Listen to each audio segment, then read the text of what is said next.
এবারও পুরনো ঐতিহ্য এনে জাঁকজমক করে পালিত হচ্ছে শান্তিপুরের রাসযাত্রা। মূলত গোস্বামী বাড়ির রাসযাত্রা দিয়ে শুরু হয়েছিল শান্তিপুরের ঐতিহ্যবাহী রাস। তাদের মধ্যে অন্যতম বিজয় কৃষ্ণ গোস্বামী বাড়ির পুজো। মহাপ্রভুর খুব কাছের মানুষ ছিলেন এই বিজয় কৃষ্ণ গোস্বামী। বিজয় কৃষ্ণ গোস্বামী বলেছিলেন, বৃন্দাবনের ঝুলন যাত্রা, ঢাকার জন্মাষ্টমী আর শান্তিপুরের রাসযাত্রা দর্শন না করলে তার জীবন বৃথা।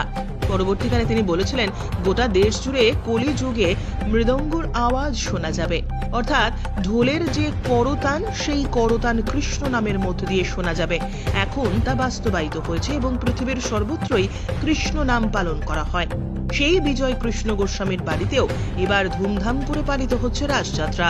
পুরনো রীতিনীতি এবং নিয়ম নিষ্ঠার সঙ্গেই রাসযাত্রা হয়ে আসছে এখনো।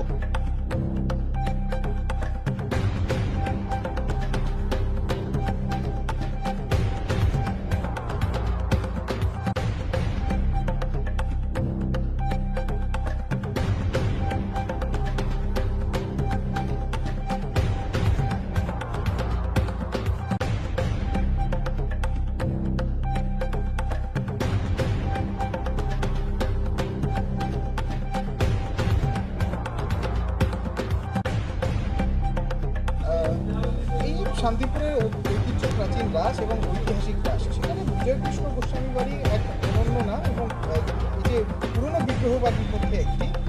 তো এই পুজোর ইতিহাস বা রাসের ইতিহাস কি? বৈষ্ণব চূড়ামণি শান্তিপুর পুরন্দর শ্রীমৎ অদ্বৈতাচার্য এই রাস সৃষ্টি করেছিলেন কলিহত জীবের জন্য। পরবর্তীকালে বিজয়কৃষ্ণ গোস্বামী বলেছিলেন, জীবনে 3টি অনুষ্ঠানে যদি আমরা দর্শন করতে না পারি তাহলে জীবনের কোনো সার্থকতা হয় না। একটা বলেছিলেন ঢাকার জন্মাষ্টমী, বৃন্দাবনের ঝুলন এবং শান্তিপুরের রাস।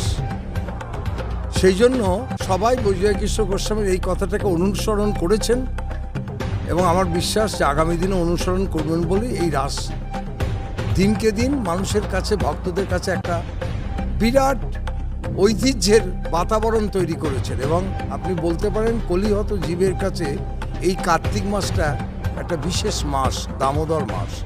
সেই জন্য এই কার্তিক মাসের এই রাস পূর্ণিমা আমাদের কাছে খুব গর্বে এবং ভগবানের শ্রেষ্ঠ লীলা রাস।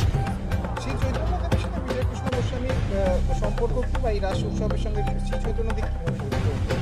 চৈতন্যদেবের থেকেও বড় প্রথম হচ্ছেন অদ্বৈত প্রভু। তারপর চৈতন্যদেব রাস সম্বন্ধে কিছু না বললেও দুজনে দুটো কথা বলেছিলেন, যেটা কলিহত জীব আজকের আমরা মানুষরা সবাই সেটাকে গ্রহণ করেছি। চৈতন্য মহাপ্রভু বলেছিলেন, যত আছে নগরাদি গ্রাম সর্বত্র হইবে মোর নাম প্রচার, যেটা আমরা হরিনাম সংকীর্তন দেখতে পাচ্ছি। আর বিজয়কৃষ্ণ গোস্বামী তার অনেক পরে এসে বলেছিলেন, পৃথিবী মৃদঙ্গময় হইবে, অর্থাৎ শিখলের যে আওয়াজ, সে আওয়াজ আমরা আজ ঘরে ঘরে শুনতে পাচ্ছি। শান্তিপুরের এই ঐতিহ্য প্রাচীন রাসে বিজয় কৃষ্ণ গোস্বামী বাড়ি, তার সঙ্গে বিজয় কৃষ্ণ গোস্বামী ছিলেন, তিনি এবং শ্রী চৈতন্যদেবের কি সম্পর্ক? দেখুন, চৈতন্যদেব তো আমার এই বাড়িতে আসতে পারেননি, কিন্তু আমার সৌভাগ্য যে শান্তিপুরের যে ঐতিহাসিক স্থান অদ্বৈতপাঠ বাবলা, যার এখন আমি ওই মন্দির দেখভাল করি এবং বর্তমান সেবায়, সেখানে চৈতন্য মহাপ্রভু সন্ন্যাস গ্রহণ করবার পরে 10 দিন এসে অবস্থান করেছিলেন এবং এইখান থেকেই চৈতন্য মহাপ্রভু লীলাচলের উদ্দেশ্যে রওনা দেন। এবং আর একটা বিশেষ বৈশিষ্ট্য, ওইখান থেকে নিত্যানন্দ প্রভুকে বলেছিলেন, তুমি বিবাহ করো। তাতে উনি বলেছেন, প্রভু আমি বিবাহ করব? বললেন, হ্যাঁ, অদ্বৈত প্রভুর বংশধর, তোমার বংশধর আর আমার এই বৈষ্ণব ভক্ত আগামী দিনের আমার ধারক এবং বাহক হবে, অর্থাৎ এই হরিনাম সংকীর্তনকে এগিয়ে নিয়ে যাবে।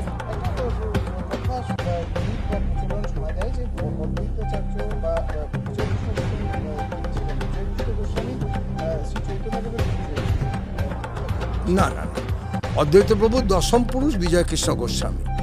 আর চৈতন্য মহাপ্রভু সম্বন্ধে যে কথাটা বলছেন সেটা বলি, মাধবেন্দ্র পুরীপাদের 2জন প্রধান শিষ্য ছিলেন। একজন হচ্ছেন অদ্বৈত প্রভু, একজন হচ্ছেন ঈশ্বরপুরী।